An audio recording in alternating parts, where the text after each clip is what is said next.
யோகாம்பாஸில் இப்போ சாம்பார் பொடி, ரசப்பொடி, இட்லி தோசை மிளகா பொடி, பருப்பு பொடி அண்ட் டீடாக்ஸ் பொடி, டீடாக்ஸ் டீ பொடிங்கிறது கஷாய பொடி. இது எல்லாமே இப்போ தயாராக இருக்குது. உங்களுக்கு எல்லாருக்கும் இதோடைய கான்டாக்ட் டீட்டெயில்ஸ் டிஸ்கிரிப்ஷன் பாக்ஸ்லேயும் கீழேயும் கொடுத்துருக்கோம்.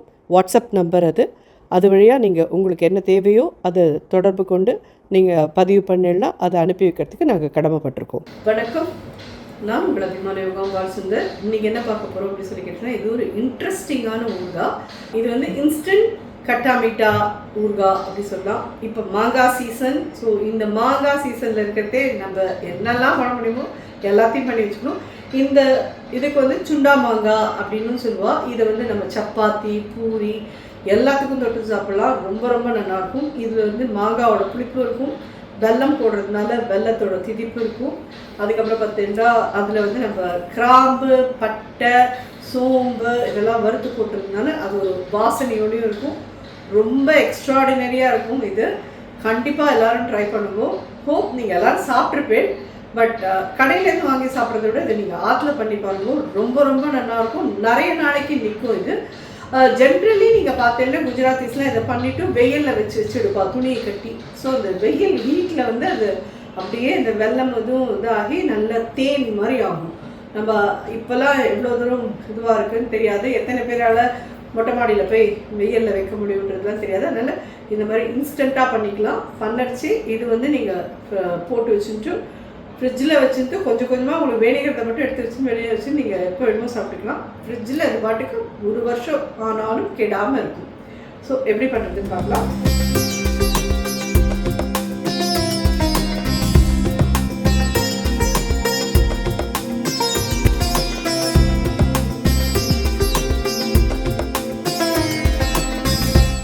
இது என்னன்னு கேட்டீங்கன்னா, நான் 1/2 கிலோ கிட்ட மாங்காய் வாங்கி தோலை எடுத்துட்டு கேரட் கிரேட்டர் இருக்கு இல்லையா, பெரிய கேரட் கிரேட்டர் அதில் போட்டு இது பண்ணி திருகி எடுத்துருக்கேன்.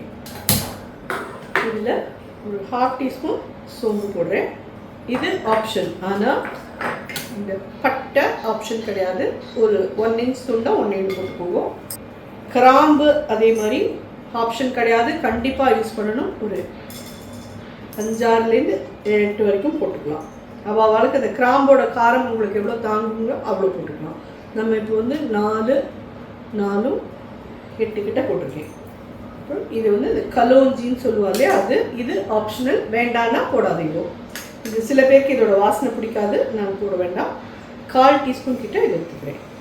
இந்த அளவுக்கு இது போகும். நீங்கள் அப்புறமா நீங்கள் டபுள் ஆக்கிக்கிறேன்னு ஆக்கிக்கோங்க. இது எவ்வளோன்னு கேட்டீங்கன்னா 1/2 கிலோ மாங்காய். அதே மாதிரி ஒரு 1/2 டீஸ்பூன் சீரகம், நார்மல் சீரகம். இது ஜஸ்ட்டு கொஞ்சம் வாசனையோட வறுத்துட்டு இதை நல்லா பொடி பண்ணி எடுத்துக்கணும்.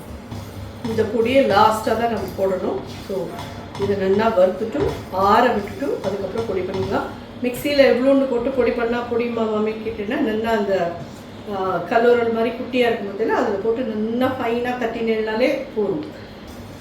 நான் 1/2 கிலோவுக்கு இவ்வளோ எடுத்துருக்கேன். நீங்கள் நல்லா 1 கிலோ 2 கிலோ பண்ணுறேன்னு வச்சுக்கோங்க. அப்படியே நீங்கள் இது பண்ணிக்கலாம். இதுக்கு எந்த அளவில் நம்ம வெல்லம் அளந்துக்கிறதுன்னு சொல்லி கேட்டீங்கன்னா, மாங்காய் வந்து எந்த கப்பில் நீங்கள் எடுக்கிறீங்களோ, இது திருகின மாங்காய் இந்த கப்பால் 2 கப்பு 2.5 கப் கிட்டே இருக்குது அப்படின்னு சொன்னால், இந்த கப்பால் நல்லா ஒரு 3 கப் கிட்டக்கு நான் நாட்டு சக்கரை போடுவோம். ஆர் வெல்லம் வந்து ஆனால் கரைச்சி விடலாமா அப்படின்னு கேட்டீங்கன்னா, கரைச்சி விட்டேன்னா நல்லா இருக்காது. தண்ணி விடவே கூடாது இதில். ஸோ வெல்லத்தை அப்படியே போடணுங்கிறதே நீங்கள் நாட்டு சக்கரை யூஸ் பண்ணிக்கிறது தான் பெட்டர். ஏன்னா நம்ம ஊர் வெல்லத்துலலாம் வந்து குப்பை இருக்குது. ஸோ அது கரைக்காமல் நம்ம போடுறதுக்கெல்லாம் முடியாது. ஸோ இது வறுத்துட்டோம். இது கொஞ்சம் நல்லா ஆற விட்டு இதை பவுடர் பண்ணிட்டு 1 கப்பு எக்ஸாக்ட்லி பார்த்தீங்கன்னா 2 கப் தான் இருக்குது. இது வெறும் கடாயில் கொஞ்ச நாள் தண்ணியெல்லாம் இல்லாத வரைக்கும் வதக்கிக்கோங்க. பெரிய தண்ணி இருக்குது மாங்காயில்னு. இதால் 2 கப்பு மாங்காய் போட்டோம். அதே கப்பாலேயே 1 கப் கிட்ட நாட்டு சக்கரை போட்டிருக்கேன். இன்னொரு 3/4 கப் கிட்ட போட்டிருக்கேன். போரும், இது போரும் கண்டிப்பாக. ஆனால் இதில் வந்து ஒரு 2 டேபிள் ஸ்பூன் கிட்ட சுகர் போடும்.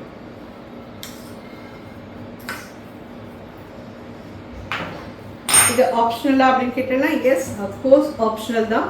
வேண்டாங்கிறவா நீங்கள் போடாதீங்க. பட் அந்த சுகர் போடுறதுனால அது என்ன ஆகும்னா அது நல்ல ஒரு என்ன சொல்கிறது, உங்களுக்கு ஒரு கலர் கிளாஸி டெக்ஸ்சர் இதெல்லாம் கொடுக்கும். டேஸ்ட்டுமே இந்த இதோடது வந்து நல்லா எடுத்து காமிக்கும்.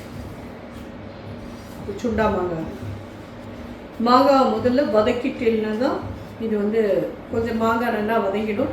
வெல்லம் போட்டதுக்கப்புறம் வேகாது. அதனால் மாங்காய் முன்னாடி ஒரு 5 to 10 minutes நல்லா வதக்கியிருந்தேன். அது மாதிரி வதக்கிட்டு இருந்தோம். நீங்கள் இதில் 1/4 teaspoon மஞ்சப்பொடி, 1 teaspoon கிட்ட Kashmiri chilli powder, 1/2 teaspoon normal உப்பு, பிளாக் சால்ட் 1/4 teaspoon கொடுக்கணும். 1/4 teaspoon பிளாக் சால்ட். இது அப்படியே நல்லா இதாகட்டும். இது வந்து ரொம்பவும் கெட்டியாகிடக்கூடாது. பிகாஸ் மீடியம் ஹையில் வச்சு பண்ணுவோம். இது கிறிஸ்டலைஸ் ஆகிடுக்குன்னா அப்புறம் ஊறுகாய் நல்லாவே இருக்காது. இப்போ சத்திக்கு ஒரு வாட்டரி கன்சிஸ்டன்சியில் இருக்குது. இது கொஞ்சம் திக்காய் கையில் அப்படி சிக்குன்னு ஒட்டிக்கிற மாதிரி பிச்சுக்குன்னு இருக்கிற மாதிரி இருந்தாலே போதும். அதுதான் ஸ்டேஜ். இதை பொடி பண்ணி வந்துட்டு உங்களை பார்க்குறேன். அது வரைக்கும் இது கொதிச்சு இருக்கட்டும். நல்லா வெள்ளம்லாம் இதாக இருக்குது. நீங்கள் இதை வந்து தொட்டு பார்த்தீங்கன்னா ஸ்ட்ரிங் வராது. ஆனால் இப்படி பிச்சுக்குன்னு இருக்குது தெரியுதா? இந்த மாதிரி இருந்தால் போதும். இந்த இதில் அனுப்பிச்சுடுறேன். நம்ம வறுத்ததெல்லாம் அதை பொடி பண்ணியிருக்கேன். இதையும் இதில் ஆட் பண்ணிடுறேன். கமன்னு இருக்குங்க. அப்படியே இதுக்கு எண்ணெய் இல்லை, இன்னொன்று இல்லை. நம்ம இதெல்லாம் தைரியமாக எல்லோரும் நாட்டு சக்கரை தான் போட்டுருக்கீங்கிறதுனால குழந்தைகளுக்கு நீங்கள் வந்து சப்பாத்தியில் இதை தடவி ரோல் பண்ணி ஸ்கூலுக்கு கொடுத்துருச்சிங்கன்னா ஆசையாக சாப்பிடுவோம். காஷ்மீரி சில்லி பவுடர் தான் போட்டிருக்கீங்கிறதுனால நான் போட்டிருக்கிறது அதுவும் 1 teaspoon தான் போட்டிருக்கேன். அந்த லெவலுக்கு காரம்லாம் ரொம்ப இருக்காது. கிராம்புமே நான் வந்து நீங்கள் வேணால் இன்னும் கொஞ்சம் குறைச்சிக்கிறேன்னா கூட குறைச்சிக்கோங்க. நான் போட்டிருக்கிறது ஒரு 8 போட்டிருக்கேன். நீங்கள் ஒரு 4 வேணாலும் வச்சு இது பண்ணிக்கோங்க. கிராம்புனால ரொம்ப காரமாக எடுத்துன்னு நீங்கள் நினச்சிட்டீங்கன்னா. ஸோ இப்போ பார்த்தீங்கன்னா இப்படி இருக்கணும். அல்வா மாதிரி இருக்கு இல்லையா? கொஞ்சம் ஊரான இன்ஸ்டன்ட் சுண்டா மாங்காய் அண்ட் கட்டா மிட்டா மாங்காய் எப்படி வேணால் சொல்லலாம். இதை நீங்கள் அப்படியே ஸ்டோர் பண்ணி வச்சுக்கலாம். தினப்படிக்கு வேணுங்கிற இவ்வளோ நீங்கள் எடுத்து வச்சுக்கிறேன் அப்படின்னா கூட ஓகே. ஆனால் இது வந்து 1 வருஷம் ஆனாலும் கெட்டு போகாது. ஃப்ரிட்ஜில் நல்ல டைட் கண்டெய்னரில் போட்டு வச்சுன்னு எப்பப்போ வேணுமோ அவ்வளோ எடுத்து வச்சு நீங்கள் யூஸ் பண்ணிகிட்டே இருக்கலாம். சப்பாத்தியில் நல்லாயிருக்கும். குழந்தைய விட்டெல்லாம் தோசை கூட சாப்பிடுவா. அட் த சேம் டைம் பூரிக்கு ரொம்ப ரொம்ப நல்லாயிருக்கும். இந்த சுண்டா மாங்காது நிறைய பேர் சாப்பிட்டு வாங்கி சாப்பிட்டு போயிருப்பேன். ஆனால் இப்படி நீங்கள் பண்ணி சாப்பிட்டு பார்த்துட்டு எப்படின்றது எனக்கு ஃபீட்பேக் சொல்லுங்கள்.